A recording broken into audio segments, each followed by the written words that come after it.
Hey. Hi. Is it a system design session? Yep, Okay. that's right. Uh, yeah. Could you tell me, do you have some concrete interview coming, or it's just practice? Yeah, I'm currently interviewing, and this week I will have an interview, on-site interview in Amazon, and next week it will be Google. So yeah, currently practicing for interviews. Okay, great.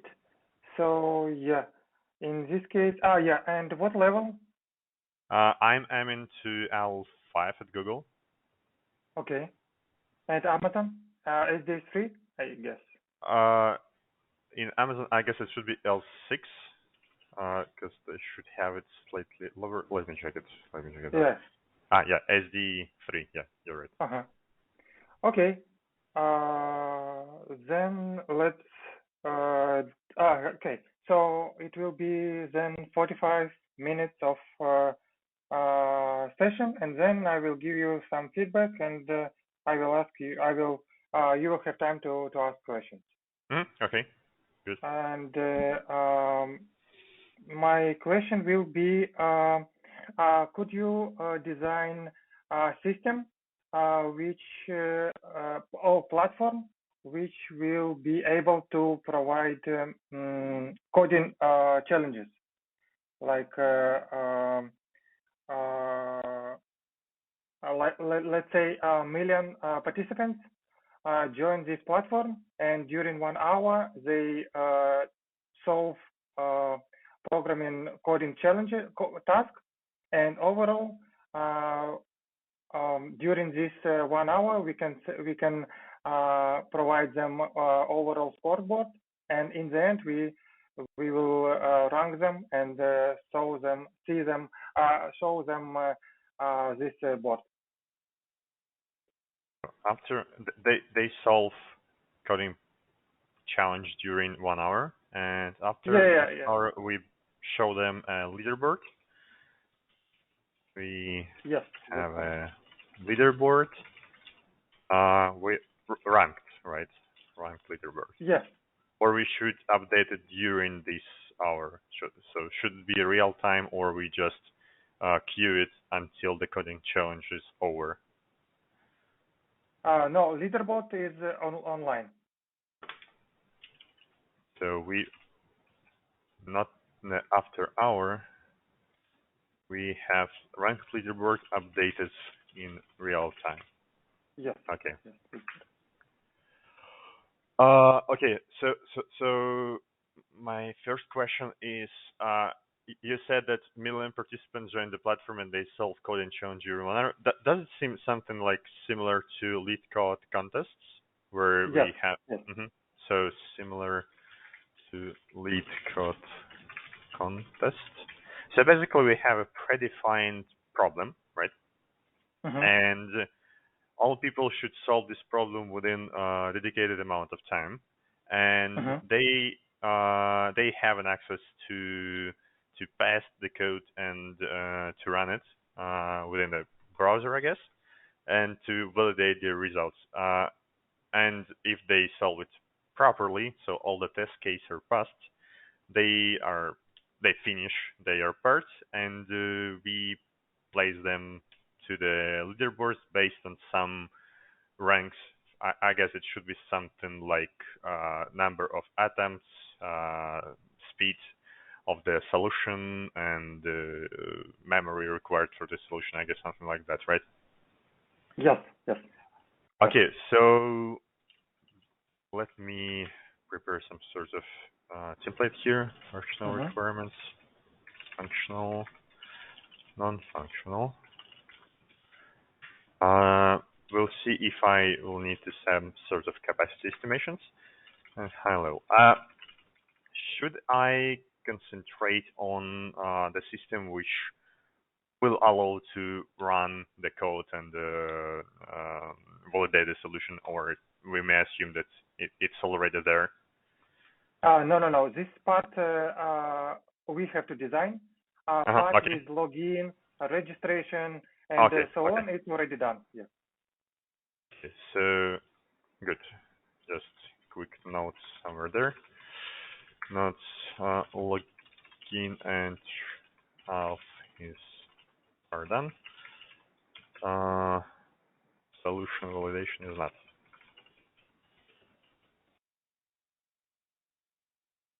Okay.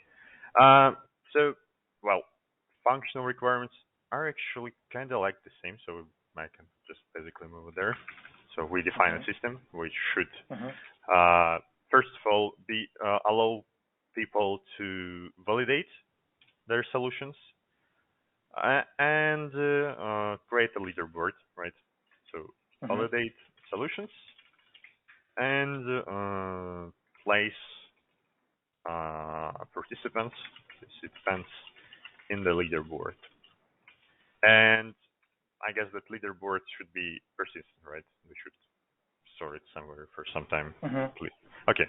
So what about the non-functional requirements? The first thing comes to my mind is availability. So basically, it's a time constrained event, and during this, people should be able to work with our system. It should not break at any time, right? Because it's really important for people to be able to submit everything. So availability is important, I guess.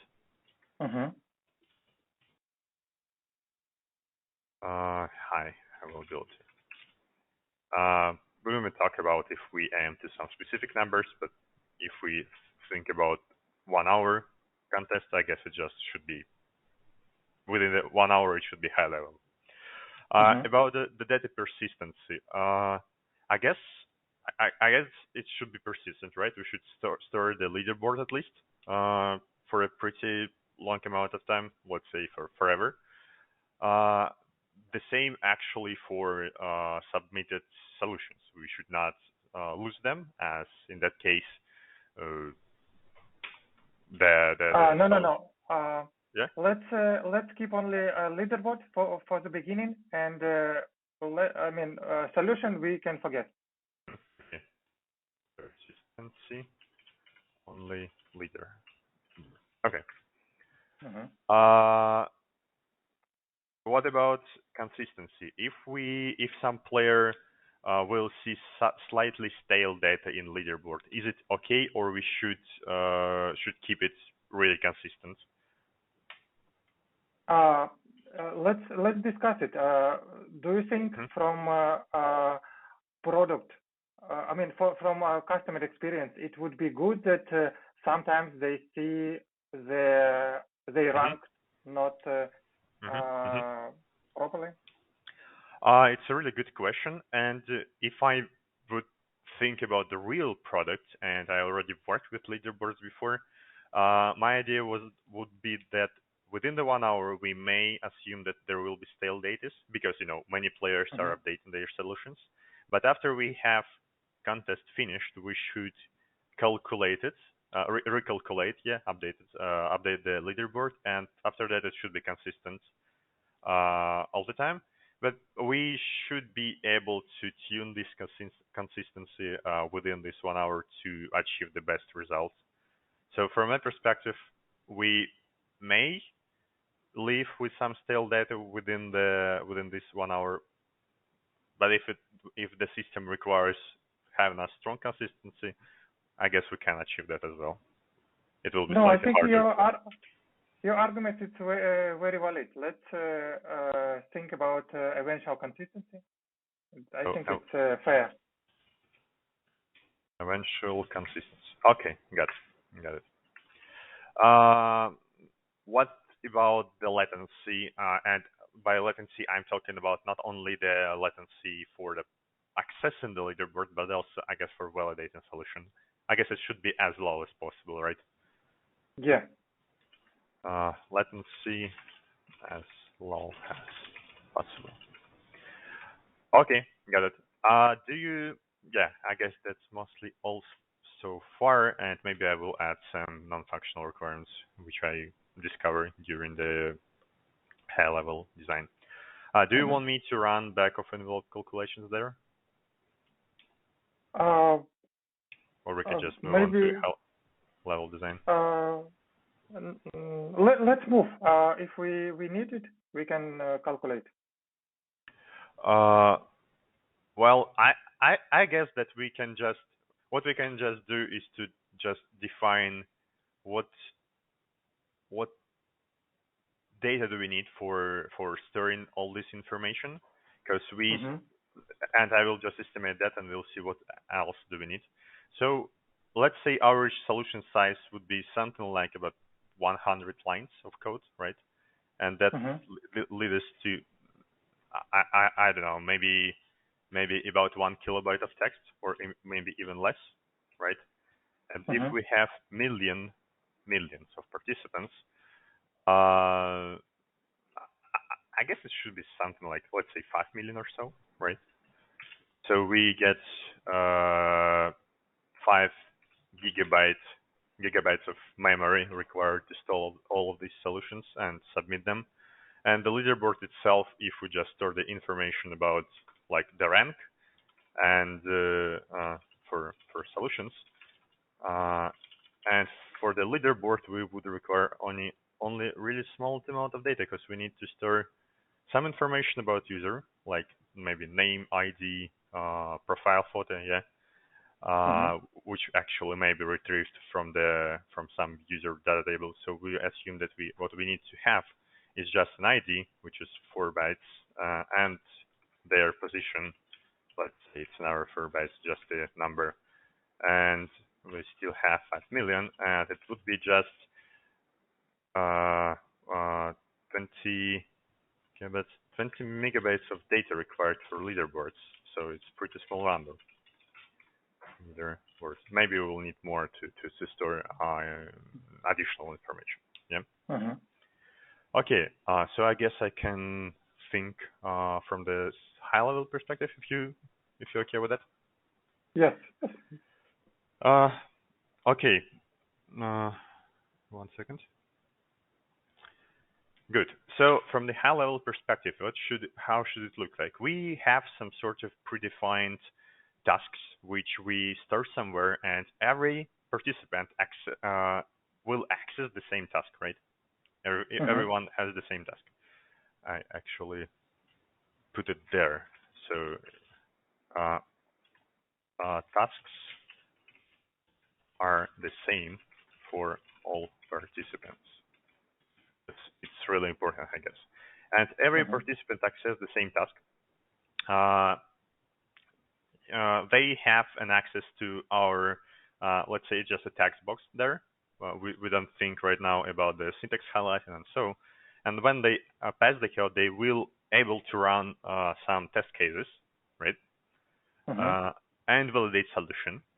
And what we should do, what the system should do when someone hit the run or submit button, we should launch our solution, validate it, and compare the results and say, like, if it's okay, then we show the congratulations pop-up. If no, we show the test case where we failed and the reason why we have failed during the time constraints or because of the wrong output. And every time when we submit something, right, we record some sort of event, and we should process this event to be able to calculate the rank for the player, right? And when we get a quick question, if someone wasn't able to finish the contest, but was able to cover some number of test cases, will this person have some position on a leaderboard, or it will be just low? So should we take into consideration people who were not finished all the test cases but finished some of them? Yeah, definitely, because our it will be a separate task, and if some participants finished some of them, it's already good result. So if participant finished only some test cases, they already have a rank.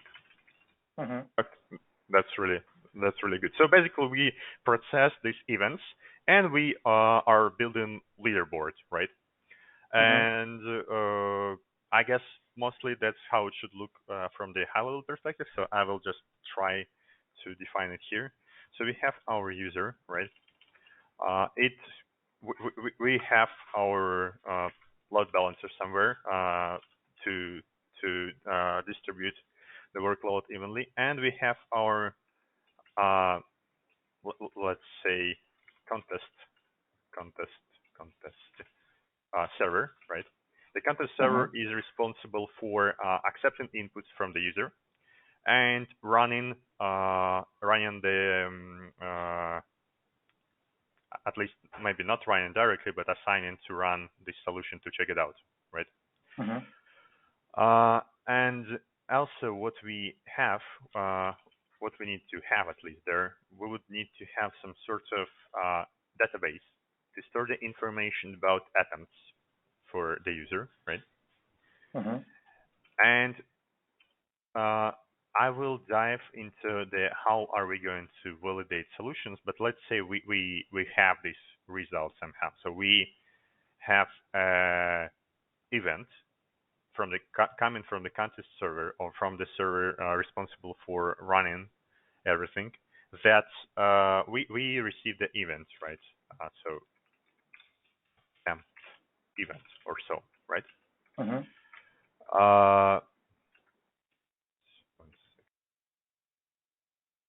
And we put it to our database, and we will need to process it somehow and to be able to build our leaderboard.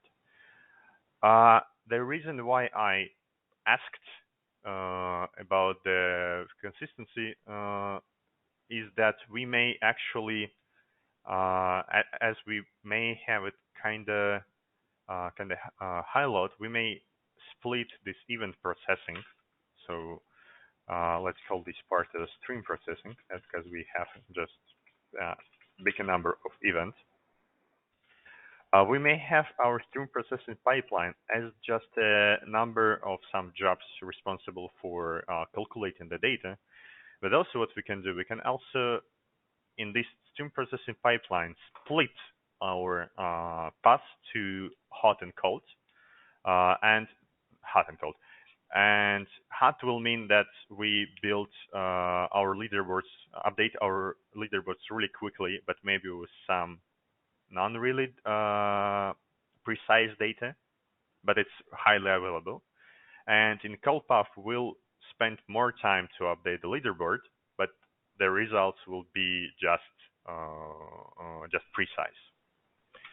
So I would put it as a stream processing pipeline, and I will just cover that later there. And within, so here we go, stream processing pipeline. And an output of the stream processing pipeline is a leaderboard entry, basically, or maybe even the whole leaderboard. And then when we have this leaderboard, we put it to some leaderboard database, right?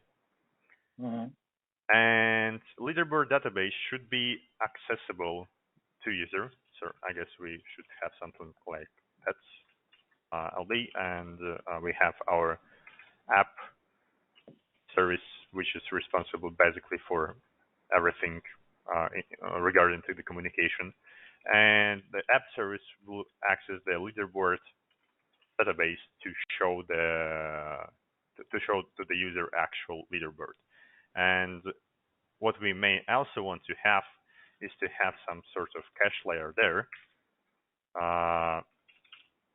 to cache this leaderboard for some time if we expect really big load on this leaderboard, right? And next part is the contest. Just want to clarify, does it seem reasonable right now what I was saying so far about the stream processing pipeline and building the leaderboards in the background? Yeah, it's fine. Okay, so about the contest server. Our contest server should accept the input, as I said, from the user, and should be able to run well, first of all, it should give the player the description of the task and some test cases, and it should be able to run the solution and check it against some test cases, right? How it should work? From my perspective, what we should do, we should be able to run solutions quickly. At the same time, the solutions should not intersect with each other. So if we run some really, let's say maybe even malicious code, it should not affect any other code running on the same machine, right? Because it will be problematic. Or if some solution just grabs like gigabytes of memory, it should not affect other solutions running on the same server. So that led me to the idea that we want to run these solutions, to test the solutions in some sort of containers, which will have some predefined amount of memory, and that actually may be a really good idea, as in every task in a LeetCode we have some constraints for memory and for time, right? And it may be also somehow maybe somehow combined with the constraints of the virtual machine, right? So how should it look like? We have our contest server, which is basically responsible for getting the information about the task. So I would put it just a get task path. And in this get task path, what we need to do, we need to go to some data store, basically, and get this task description and some sort of test cases. So I guess it should be something like task database, because, well, let's imagine the average size of the task description. I guess it should be about 1 kilobyte, right? And I will put a slash here because maybe we do not want to store such amount of data in a database itself. Maybe we want to put it to some object storage, and in database we will just have a link to the text which lies in the object storage. But nevertheless, the contest server should query the task database and get the description of the task and get the object of the description from the task object storage, combine it together and get the response to user, right? And what I see here is that every user will basically get the same task every time, right? They just solving the same task, so it's really reasonable to me to have a cache layer there, just for the sake of availability at low latency. So by having a cache, and as we have like maybe 1 or 2 tasks or so, maybe even 5, anyway, it shouldn't be a big chunk of memory. We just store it in cache, and every user just should get it instantly, right? Okay. What about the submit path? There. Go slightly lower. Okay, here we go. So it's a submit path. And what do I see here? What we can do, we can, every time when user attempts to run something, have a new virtual machine running this code. But I guess that would be not really effective. Why? Because we will need spend some time for startup. And for small solutions, this startup time will be even bigger than the running of the solution itself, right? And that will lead to unnecessary latency. So my idea is that when user loads, contest server will be responsible for create virtual machine for the session ID. So what we do when user enters the contest server already creates a virtual machine associated with the session ID, and we already have it somewhere. So basically, we will not need to recreate it for every submit. What we just need to do to just run the code and clean up after that. And it may lead to some load on the server, but as we do it only for 1 hour, maybe we can just leverage it. And also, we maybe do not create it just from the start. Maybe we will want to, create it for the first submit and then keep it, as we already found out that user is going to solve the problem and not just looking at it. Does it sound reasonable? Yes.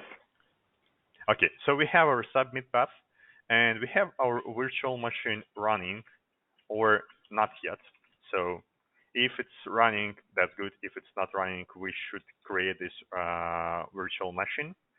And the virtual machine service will be responsible for that. I guess there may be some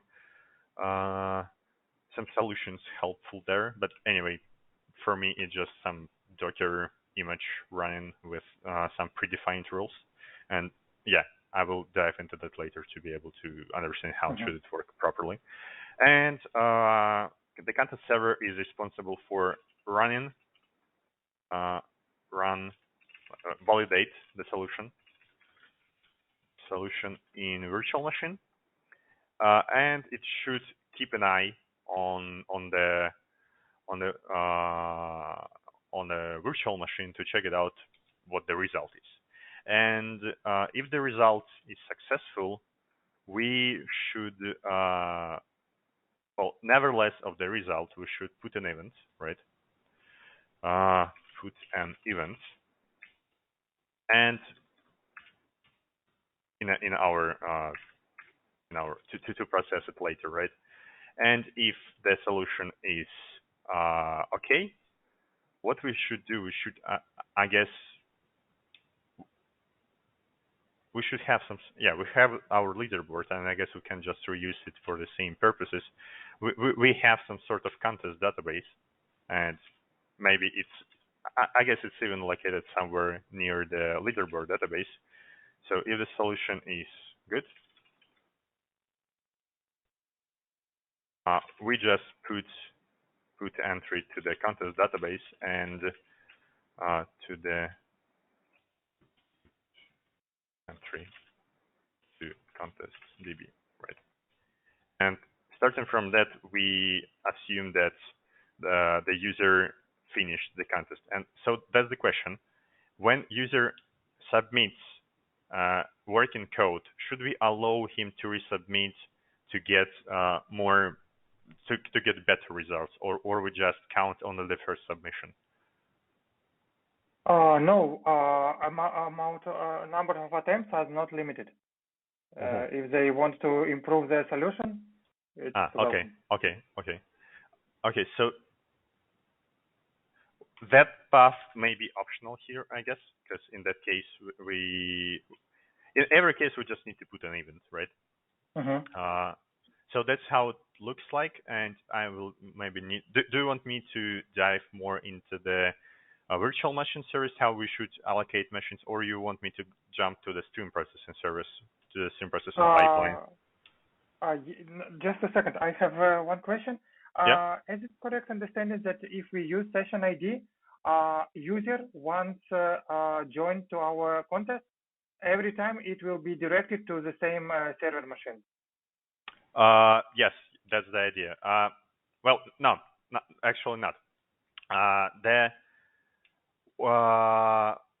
We should be able to create a virtual machine associated for the user with the session ID, but it doesn't mean that it should be stored on the contest server itself, right?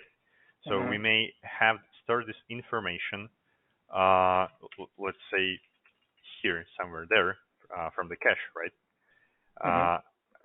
It will be somewhere around the virtual machine service. So that means that every time when user reload the page, he can go to every contest server, but every contest server will know about the virtual machine associated with this session ID. So that's the idea. Okay, so it means that if some contest server failed, request, that means that if some, my idea is to have the contest server. Maybe it wasn't clear from the description, but my idea is that we will need to have content server really stateless and to store all the information in separate servers. And in that case, content server will be really easy to replace in case of failure. So yeah, that's the idea. Okay, yeah, that's clear for me. Yeah, let's move on. Okay, so let's talk about the stream processing pipeline because that's not covered yet.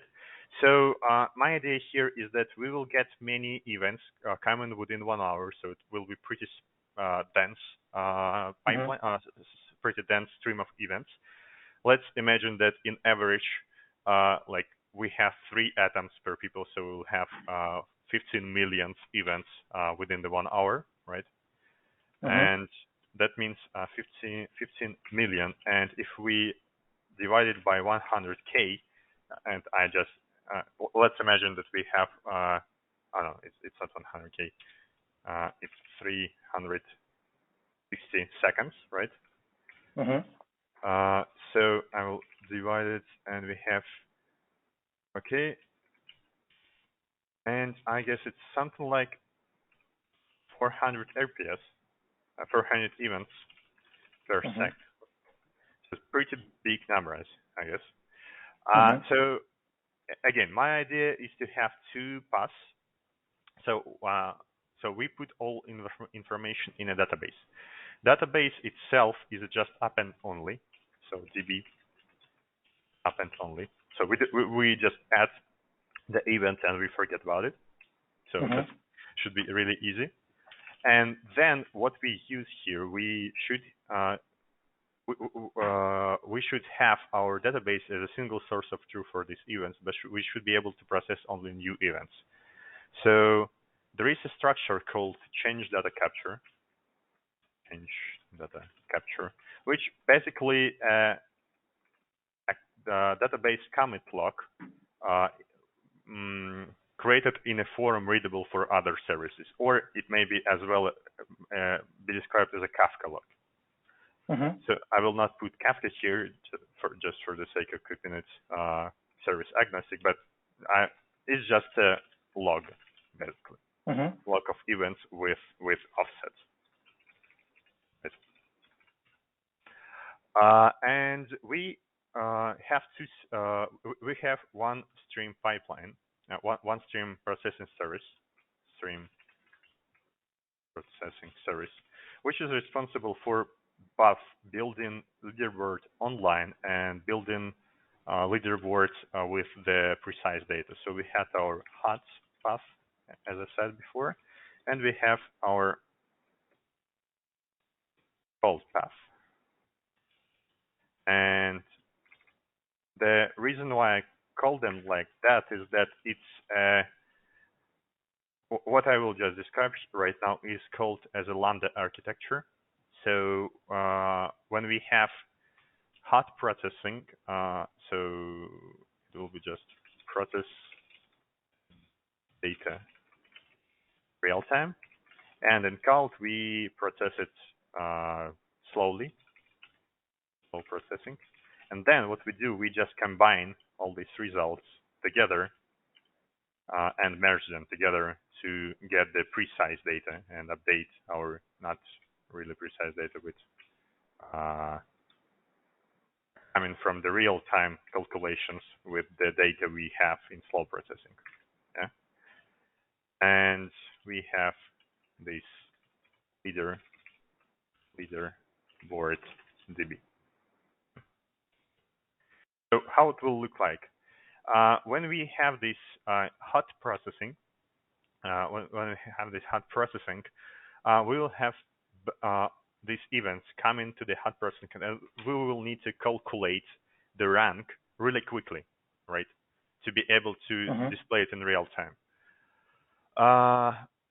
So we have our service for creating the rank, right? We have many things for rank calculation, but we should make it really quick.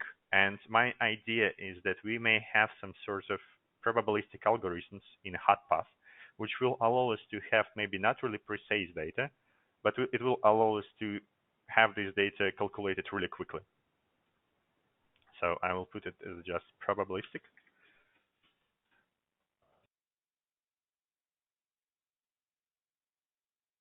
Right.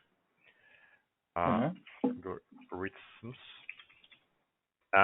My idea is that we may use count means q here. No, not count means q. I mean count means catch, so it's called. Which one of the algorithms are really useful for such type of calculations. So based on that, we will be able to calculate not really precise leaderboard entries, but in a slow processing, we should calculate every rank appropriately, right? We should take into consideration all the facts we know about the user, the time of solution, all the solutions, aggregated number of attempts, aggregated number of memory, right? The best attempt, and etc., etc.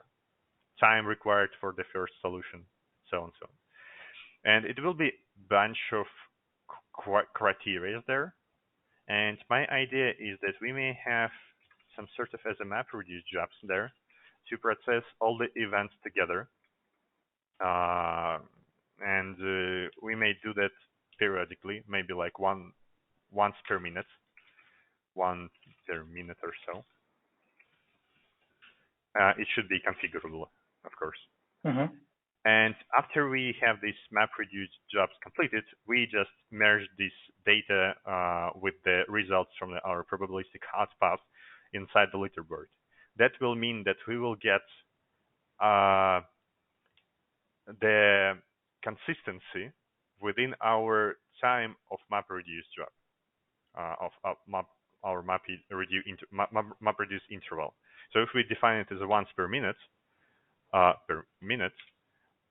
we will have our leaderboard updated within 1 minute. We may configure this value to be like once per 30 seconds. It all depends on our requirements of the system and our resources, right? So that's how it should look like from the stream processing pipeline, I guess. What's worth to mention there is that we also may want to update the cache itself. So we would need not only update the leaderboard database, but we also may want to update the cache because we don't want users to see the stale data.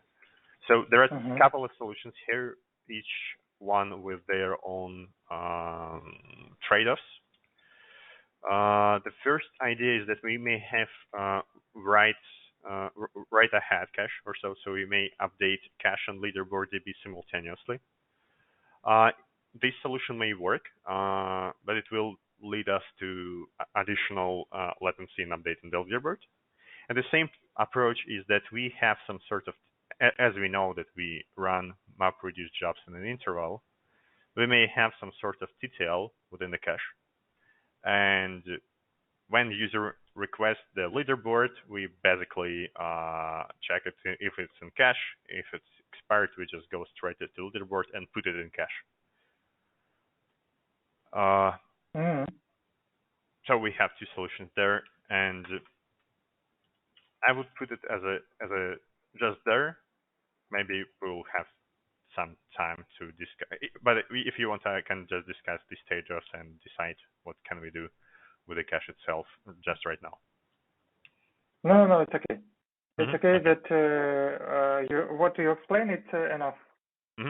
Okay, good. So what else here?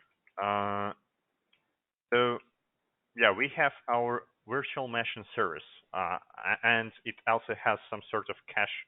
Well, it's not really cache; it's just like some sort of like cache DB. When we associate session ID with the virtual machine service. So I will just should tell a couple of words about the virtual machine service. Virtual machine service should be able to allocate new machines for the session ID. It should shut down machines after the interval. And also what it should do, it should also have a database, have a cache database with associated with key value pair, I guess. Key value pair for session ID and machine ID. And it should be able to actually run the specified code on this virtual machine. This four number lead me to interesting question about the security itself, right? Because we do not want to be able to run arbitrary code, and I guess we should be able to limit the number of possible operations by having everything running inside the Docker or virtual machines. But anyway, that brings some security concerns as well. So we should disallow some malicious code, and we may have some sort of service responsible for checking the code before that, importing some bad libraries or using some sort of URLs. I guess that may work there. And after the running the code, it should also report the results, right? Okay. It seems that we have 4 minutes left for the interview, and I may go through how the system should work on under the load and cover all the. No. It's already enough. It's deep enough. Could you maybe go through this your design and maybe explain me some more trade-offs what we have and what kind of bottlenecks and how we will scale it? Okay. So about the content server, as I said, the content server itself should not be really responsible for storing the information itself. It should be just, putting some calls to WAM servers or putting some events to the database. So if it dies, it shouldn't be a big problem for us because load balancer should be able to just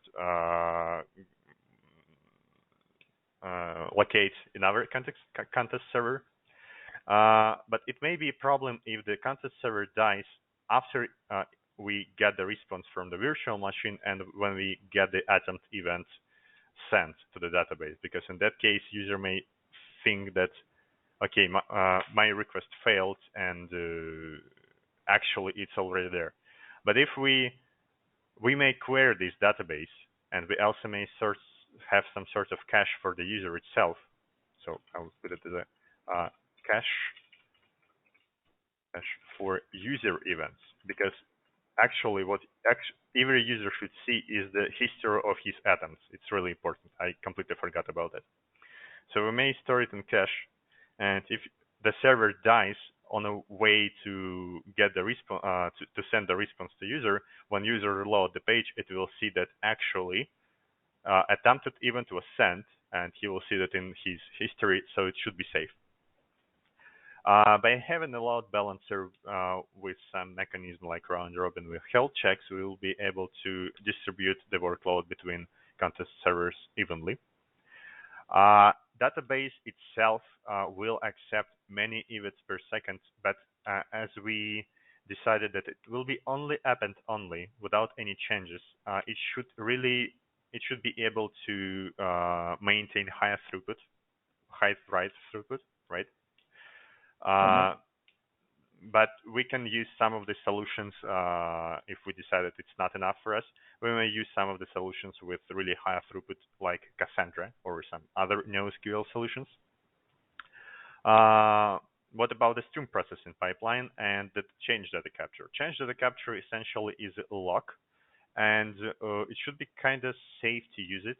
And what we can do here, we can also introduce some sort of lock compactions to store old logs. And anyway, it shouldn't be really challenging as we have only 1 hour event, 1 hour time frame.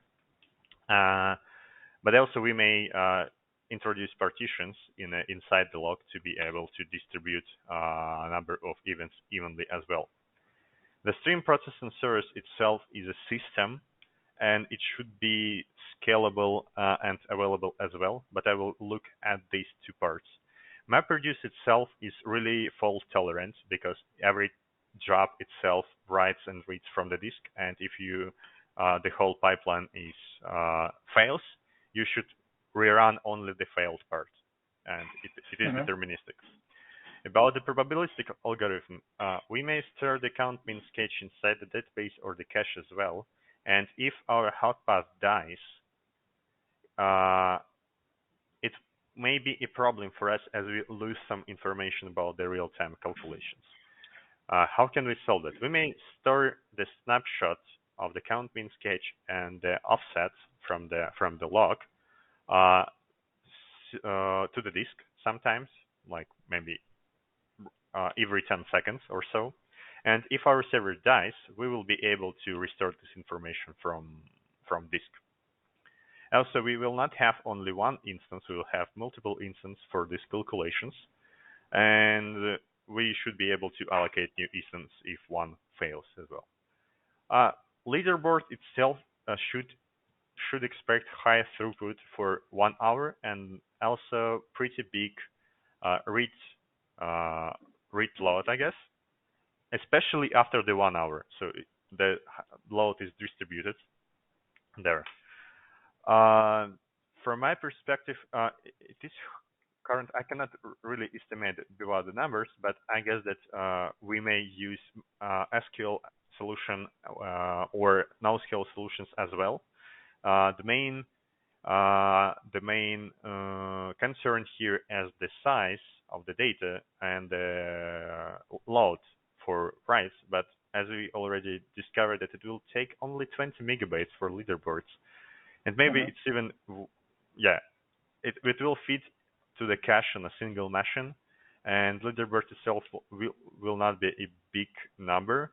And the thing is that we will have only 5 million rows. So I guess for our purposes, LSQL solution just fits well. And it should be dependent on the real workload in the application. So if we expect really high throughput, maybe it's worth to take a look on the NoSQL solutions. And to support availability, we would need to have replicas and hot standby replacement for master and read replicas for leaderboard itself. So it will support us good latency and good availability as well, and good reliability. What about the virtual machine? Virtual machine itself should be responsible for allocating machines, and well, it should be really fault tolerant, right? If we allocate some machines and we die, and the server dies and the new server doesn't know about machines running on the host, we will just be running out of the resources. So we may introduce some snapshot into disk for this database of machines running as well. But we anyway will need some sort of scheduler, and maybe it should be even more complex system there. As for read leaderboard part, we have app service, which is basically only goes to the leaderboard database or a cache, just application layer for communication between data store, and it doesn't really bring any difference if it dies or not, because it may be replaced by any other service as well. And we have cache and leaderboard to query to get the leaderboard itself, and to introduce fault tolerance, we may want to have this cache snapshotting to disk as well, to be able to restore the information in case of fail. And we also maybe want not to store this cache on an app service as well. We may put it to a separate service. I'll just put it there, separate service. So we will just query this cache, and we will introduce some fault tolerance mechanism on this service as well. Yes, sounds very good. Let's finish. Thank you very much. Yeah, I guess so. Yeah, because we have a time limit. Yeah. Yeah. Let me give you some feedback. So I see very solid experience, and it's very good for E5, E6, and technically it's brilliant. I would point out that I know that, for instance, fairness and privacy and bias of this platform will be covered technically, but I would expect as interview that you will mention it, that with this technical implementation, we will cover this privacy. With this uh, implementation, with this design, we will cover fairness, and we will provide a fair user experience. And I would expect more. I mean, technically, it was brilliant. I would also, but technically, brilliant is good for middle level. From senior level, it's worth to mention some user experience and product from in overall. And this like expect some vision of a platform from user, and not only technical implementation. And to mention this fairness, privacy, and bias, it will be enough for with all these technical details. It would be enough for me to understand that you think not only about technical, but also about to provide a better customer experience. Okay, yeah. And yes, and I like how you structure it. I understand everything, and I like how it was step by step, deeper and deeper, and I like your questions. And also, I would ask questions like, is it for one computer language or multiple? I understand it was kind of obvious, but I was expected you ask this question, like initial questions about requirement, because it can be important in your design. And it can involve also fairness, because you can mention that some computer language required more time to execute, or some more memory, and so on. And to mention that we need some different tests for different language, and probably more space, it would be good. Yeah, I mentioned that, but really implicitly, right? Yeah. By saying that every virtual machine will have some predefined number of data. Yeah. Thank you. Good yes. feedback. And latency, I think, I mean, it's our at least second most important criteria. And on the way, you mentioned high availability and how we achieve it. But latency would be good to mention that we do it to increase our latency, because for contest perspective, it will be crucial that our participant doesn't wait some execution and so on. I like that you mentioned it with virtual machine and how you handle this trade-off. But also on the go, you from time to time could mention this latency, that we have it in mind, and we will provide this latency as low as possible. And yes, that's it. I mean, it was very solid, and I would definitely move your interview forward. All signals I covered, and this is only about polishing. It's not something crucial and red flags. It's just polishing to make your interview technically and product size perfect. So yeah, that's it from me. Okay, thank you. It was actually really useful. that's a big problem for me because I sometimes can keep something in mind. For example, I definitely thought about different languages, but I didn't mention that and I didn't communicate it well. So yeah, I will try to concentrate on that more. Great, No, great. I mean, technically, you explain everything perfectly. I mean, you just need to keep this product perspective. Yeah, I see your point that seniors should also have some product vision, and I should also have it communicated well, right? Okay, great. Thank you for this feedback. It was really interesting question. Yeah, this is kind of a level of question for Google. Amazon kind of lower level. I mean, it's not so complicated, but it's kind of Google level questions. And I think with this experience, you can cover Amazon question easily. May I ask you, where do you work? At which company? At Amazon. Oh, okay, got it. Do you have maybe feedback what also would be really neat to cover as a from the product design perspective there? So you said privacy, UX, and fairness. I